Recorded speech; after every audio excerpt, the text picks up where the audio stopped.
Ayan mga kabunyog, mga kababayan, welcome sa isang namang episode ng ating maiksing komentaryo ni Attorney Ricky Tumutorco. Okay, mga kabunyog, bigyan natin ng maiksing komentaryo itong nangyaring pagdinig sa Senado kahapon. Bagamat may mga initial na akong live tungkol sa nangyari kahapon, pagpapatuloy ng pagdinig ng Committee ni Bato ah, sa Senate Committee on Public Order and Dangerous Drugs tungkol dito kay Morales. Kasi kahapon nandun na si Maricel Soriano, nag-appear, umattend sa hearing at nadagdagan ng mga senador. Nandun na si nandun na si Robin Hood Padilla, nandun na rin si Jingo Estrada. ah. Pero ang talagang nagsalita kahapon si Jingo Estrada eh. Ah, ginisa ni Jingo Estrada si Morales. At ang tanong lang ni Jingo Estrada kay Morales, Mr. Morales, sino ba ang informant mo? Sino ang nagsabi sa iyo ng mga sinasabi mo na 'yan? Kasi ang lumalabas yung mga sinasabi ni Morales ayon sa kanya galing sa kanyang confidential informant. Eh, ano na 'yon eh. Kung gustong malaman ngayon ng mga senador, mayroon ka nga bang confidential informant at sino 'yun? Eh hindi naman masabi ni Jonathan Morales sino yung kanyang confidential informant. Hindi dahil ayaw niyang sabihin. Mga kabunyog. Hindi dahil ayaw niyang sabihin kasi pinoprotektahan niya yung confidential informant niya. Ang sabi niya, nakalimutan niya na ayon. Hindi na naniniwala. Hindi na naniniwala si Jinggoy sa kayong mga senador.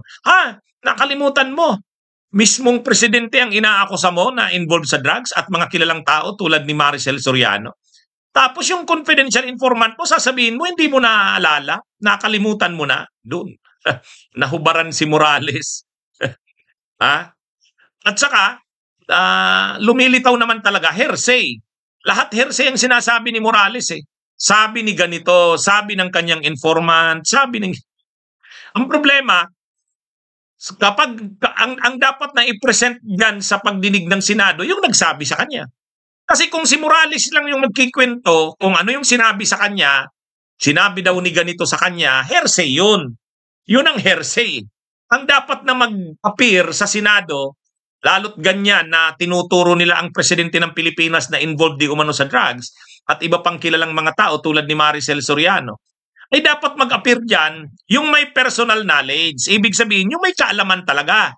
Ang may kaalaman talaga, ayon kay Morales, yung informant niya. Kasi yun ang nagsabi sa kanya eh. Sabi daw ni ganito. Sabi ni ganito. Hindi niya naman, yun ni Trillanes, hindi niya personal knowledge. Sabi sa kanya ng informant niya. Ginawan niya ng report yun. Ang tinong sa kanya ngayon, sino ba yung informant mo? Sabi ni Morales, nakalimutan ko na. Kalimutan mo na. Naghalit ng mga senador eh. Lalo si Jingo Estrada. Ito mga kabunyog. Kinwestiyon ng ilang senador ang kredibilidad ni dating PIDEA agent na si Jonathan Morales sa pagdinig ng umano'y PIDEA leaks. Yan ang ulat ni Daniel Manalastas. Gisado sa mga senador ang dating PIDEA agent na si Jonathan Morales sa pagpapatuloy ng pagdinig ng Senate Committee on Public Order hinggil sa tinaguriang PIDEA leaks. Kinwestiyon ni Senador Jinggoy Estrada ang dating PIDEA agent sa mga impormasyong hawak nito dahil lumabas sa pagdinig na tila siya mismo hindi maalala ang ilang detalye. So, paano, educate me, paano nabanggit ang pangalan ni Presidente, pangalan ni Maricel Soriano, at iba't iba pang person? Your Honor, ito yung confidential informant na nakunan ko ng statement. At ito, Who is this confidential informant? hindi ko po maalala, Your Honor. Anak ng Sa taga- patola. Sa tagal po, Your Honor. Alam mo, ikaw Morales, nagbabanggit ka ng pangalan ng mga personalidad, ultimo pangalan ng presidente, ultimo pangalan ng mga iba't ibang sikat na artista na wala ka na may ebidensya. Your Honor, Sinasabi galing sa informant. Your Honor, Sandali lang. Can you just let me Yes, finish? Your Honor. Ang sinasabi mo, galing sa informant. Ngayon, ang sinasagot mo sa akin, hindi mo natatandaan kung sino informant mo? Ha? Am I correct? Hindi mo natatandaan? Your Honor. Naninira ka lang ng tao eh. Pero paliwanag ni Morales, kumuha lang daw siya ng salaysay bilang investigador at ang confidential informant ang nagdeklara nito. Hininga ni Estrada ng dokumento si Morales pero wala rin itong maipakita at nasa PIDEA raw. Pero nang tanungin ng PIDEA, O Pidea, meron bang pangalan si Marcel Soriano dyan tsaka si Presidente Marcos? Your Honor, in the pre-operations report, there is no such name. The drug list. There is no name of the See? President, Your Honor. Marcel Soriano. No name, Your Honor. dahil sa mga kaganapan sa pagdinig, mismong si Senate President Juan Miguel Zubiri mukhang may agam-agam na rin sa mga... Ayan. Anyway, so yan mga kabunyog ang nangyari. Ha? Kasi sa totoo lang, 2012 yung pangyayari na yan na sinasabi ni Morales. 2012. So, imposibleng hindi mo maalala kung sino yung informant mo. Ha? Saka mga kabunyog, inconsistent yan dyan si Morales kasi sabi niya, pwede ba kahit ilang information lang, halimbawa anong kasarian yan, babae ba yan o lalaki? Ayaw ni Morales ibigay kasi sabi niya, kapag sinabi niya kung lalaki o babae, malalaman na kung sino yun. Kasi kilalang tao daw yung informant niya. O imagine niyo yan. Sabi niya, ayaw niyang magbigay ng clue kung sino yung informant niya kasi kapag nagbigay siya ng clue, halimbawa, kahit sabihin niya lang na babae ito or lalaki, malalaman na kasi daw, ang ano daw na yon, yung informant niya daw, nasa sirkulo ng mga kilalang tao. Yung involved ng mga tao, kilala. Kaya yung informant niya rin daw, kilalang tao rin. Pag nagbigay siya ng clue, malalaman na. O di ibig sabihin, alam niya kung sino. Ayaw niya lang na ilabas. Ngayon dapat, kung talagang totoo yung sinasabi niya, palabasin niyang informant na yan. Kasi siya, hearsay yan eh, hindi admissible yan. Yung mga sinasabi ni Morales, hearsay. Kasi siya lang yung nagsasabi, sabi daw ni ganito, daw. Sabi ng kanyang informant. Yun yung informant na nagsabi sa kanya, yun ang dapat i-present sa Senado. Kasi yun yung may yan yung may personal knowledge. Si Morales, wala namang personal knowledge. Ngayon, tinatanong siya, sino yung informant niyo? Wala. No, nahubaran ngayon si Morales. Wala ito. Ngayon, bakit ang title ko, nahubaran si Morales at Bato? Kasi matapos yan mga kabunyog, si Bato nag-press con. Ang sabi ni Bato, ako naniniwala pa rin ako kay Morales.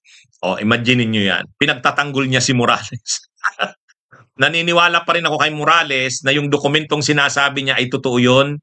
At sabi ni Bato, napatunayan din dito na yung unit ng condominium, yung 46-C na unit ng condominium sa Rizal Tower building sa Rockwell, ay nakumpirma na pag-aari talaga ni Maricel Soriano. So ano naman yun? Ano naman kung pag-aari talaga yun ni Maricel Soriano? Madali lang naman malaman yan kung idadawit mo talaga si Maricel Soriano diyan, di alamin mo ano ba yung number ng condominium unit, saan yun? Anong tower o yun? Siyempre pinaghandaan nila yan. Kaya lang sa pinagtatanggol ni Bato si Morales kasi na-expose diyan na si Morales nahubaran diyan na talaga yung kredibilidad wala, bagsak. Kaya lang si Bato, pinagtatanggol niya pa rin si Morales. Ibig sabihin, talagang may design itong ginagawa nila Bato. Talagang siraan si Marcos. Tama si Trillanes. Destabilisasyon kasi talaga yan eh.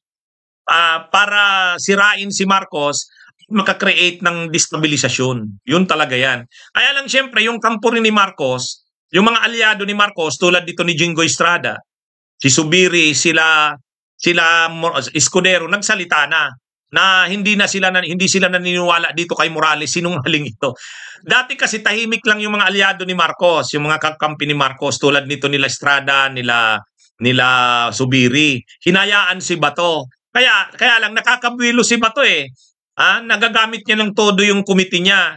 Kaya siguro nagplano na rin ang Malacanang na sinabihan din si Zubiri, Zubiri, ano bang ginagawa mo? Pinapabwelo mo si Bato, nagagamit yung committee niya para siraan ang presidente. Kaya gumalaw na rin si Zubiri. At sabi ngayon ni Zubiri, pwedeng ano na daw, hindi niya raw sinusuportahan yung pagdinig na yan. Sukat kasi, ikaw Subiri, ano ka ha? Naniniwala ka kay Bato O ngayon, sasabihin mo, nakukumbinsi ka na ginagamit lang yung pagdinig na yon. Dapat nun pa, tinigil mo na, hindi mo inapruban yan No name, Your Honor.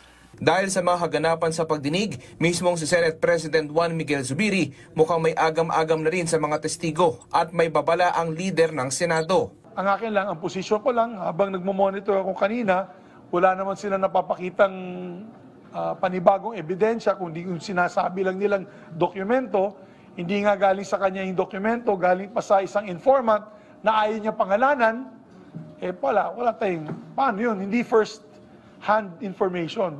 Sinungaling, polluted source. Una-una, sinabi niya sa hearing na sinabit niya sa kanyang superior, si Francia. Wala naman daw natatanggap. Si Francia, nasa yung dokumento. Di na sa kanya. Siya nag-leak. As far as I am concerned, I've already established that the President is not involved. The President is not included in the drug list. And even Marisol Soriano, hindi porket kalyado ko si Presidente, we'll just base it on facts. Para kay dating Senador Ito rin, pati si Lacson, nagsalita na rin. Mas may tiwala daw siya kay Lasso ng PIDEA kaysa kay Morales. Ping Lacson, sa isang post sa X, sinabi nitong simple lang ang batayan kung may halaga ang expose ni Morales sa pagdinig ng Senado. Sa pagitan daw ni Morales at PIDEA Director General Lazo, sino ang dapat paniwalaan? Bilang kilala raw ng dating senador si Lazo, bilang isang tapat na opisyal noong siya ay pulis pa lang, no-brainer na raw ang sagot dito. Dumalo rin sa Ayan.